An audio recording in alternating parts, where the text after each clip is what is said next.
ರಸ್ತೆ ಮೇಲಿನ ಬೀಡಾಡಿ ವಾಹನಗಳ ವಿರುದ್ಧ ಇದೀಗ ಕಾರ್ಯಾಚರಣೆ ಆರಂಭವಾಗಿದೆ. ಜಿಬಿಎ ಸಮರ ಸಾರಿದೆ. ಇಂದಿನಿಂದ ಅನಾಥ ವಾಹನಗಳ ವಿರುದ್ಧ ಆಪರೇಷನ್ ಶುರು. ಬಿಡಾಡಿ ವಾಹನಗಳ ಟೋಯಿಂಗ್ ಕಾರ್ಯಕ್ಕೆ ಸಚಿವರು ಈಗ ಚಾಲನೆಯನ್ನು ಕೊಟ್ಟಿದ್ದಾರೆ. ವರ್ಷನೋ 2 ವರ್ಷನೋ 3 ವರ್ಷನೋ 5 ವರ್ಷನೋ 10 ವರ್ಷನೋ ನಿಂತಲ್ಲೇ ನಿಂತು ಆ ವಾಹನ ತುಕ್ಕು ಹಿಡಿದು ಗಾಜುಗಳು ಜಖಂಗೊಂಡು ಚೂರು ಚೂರಾಗಿ ಬಿದ್ದಿದ್ರೂ ಕೂಡ ಆ ವಾಹನಗಳು ರಸ್ತೆಯಲ್ಲಿ ಭಾರವಾಗಿ ಇನ್ನೊಬ್ಬರಿಗೆ ಅಡಚಣೆ ಸೃಷ್ಟಿ ಮಾಡುವ ರೀತಿಯಲ್ಲಿ ಅದನ್ನು ತೆರವುಗೊಳಿಸುವ ಕಾರ್ಯಕ್ಕೆ ಕೃಷ್ಣ ಬೈರೇಗೌಡ ಮುಂದಾಗಿದ್ದಾರೆ. ಗಾಂಧಿನಗರದ ಕ್ಷೇತ್ರದ ವರಾಹಿ ದೇವಾಲಯದ ಬಳಿ ಚಾಲನೆಯನ್ನು ನೀಡಿದ್ದಾರೆ. ಬೆಂಗಳೂರು ನಗರಾಭಿವೃದ್ಧಿ ಸಚಿವ ಕೃಷ್ಣ ಬೈರೇಗೌಡ ಚಾಲನೆಯನ್ನು ಕೊಟ್ಟಿದ್ದಾರೆ.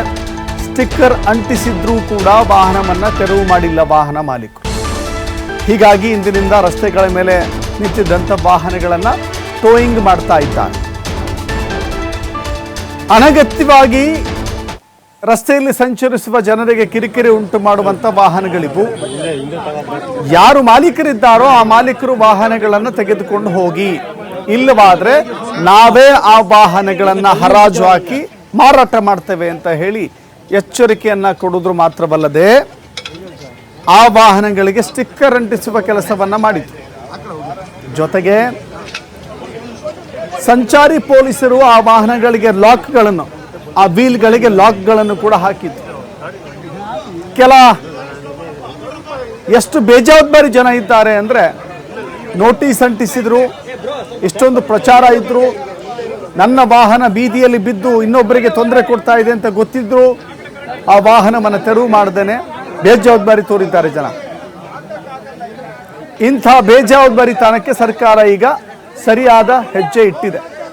ಅಂಥ ವಾಹನಗಳನ್ನು ತೆರವುಗೊಳಿಸಿ ಹರಾಜು ಹಾಕುವಂಥ ಪ್ರಕ್ರಿಯೆಗೆ ಸಚಿವ ಕೃಷ್ಣ ಬೈರೇಗೌಡ ಚಾಲನೆ ಕೊಟ್ಟಿದ್ದಾರೆ. ಈ ಕಾರ್ಯ ಇದೆಯಲ್ಲ, ಬೆಂಗಳೂರನ್ನ ಶುದ್ಧೀಕರಣಗೊಳಿಸುವಂಥ ಕಾರ್ಯ ಇದು. ಬೆಂಗಳೂರು ನಗರವನ್ನು ಶುದ್ಧಿಗೊಳಿಸುವಂಥ ಕಾರ್ಯ ಇದು. ಸೊ ಹೀಗಾಗಿ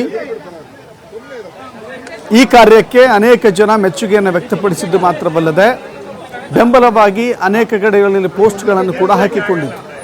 ಬಟ್ ಇಂಥ ನೋಡಿ, ಯಾವುದೇ ಕೆಲಸವಾಗಲಿ, ಅಭಿವೃದ್ಧಿ ಅಂತ ಹೇಳಿದರೆ ಕೇವಲ ಸರ್ಕಾರ ಅಲ್ಲ, ಸುಧಾರಣೆ ಅಂತ ಹೇಳಿದರೆ ಕೇವಲ ಸರ್ಕಾರ ಅಲ್ಲ,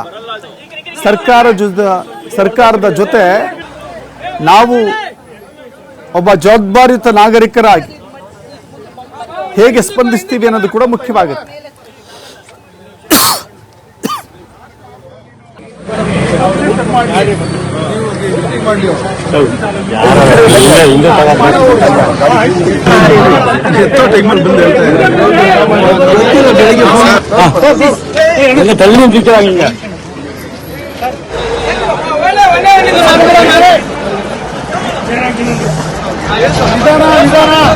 ರಿವರ್ಸ್ ಅಂತ ಬಾ.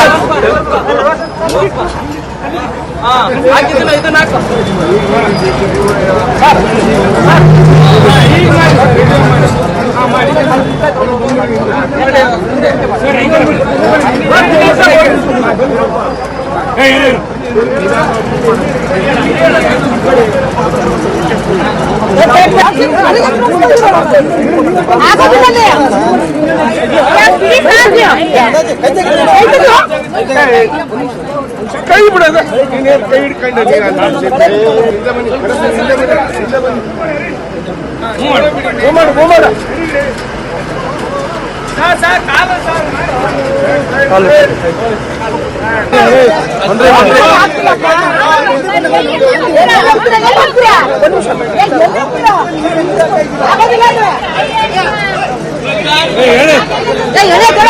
ಹೇಳೋನ್ಗೆ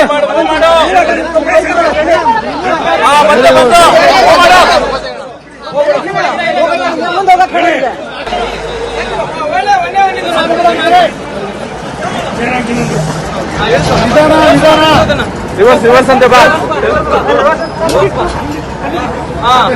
ಇದನ್ನ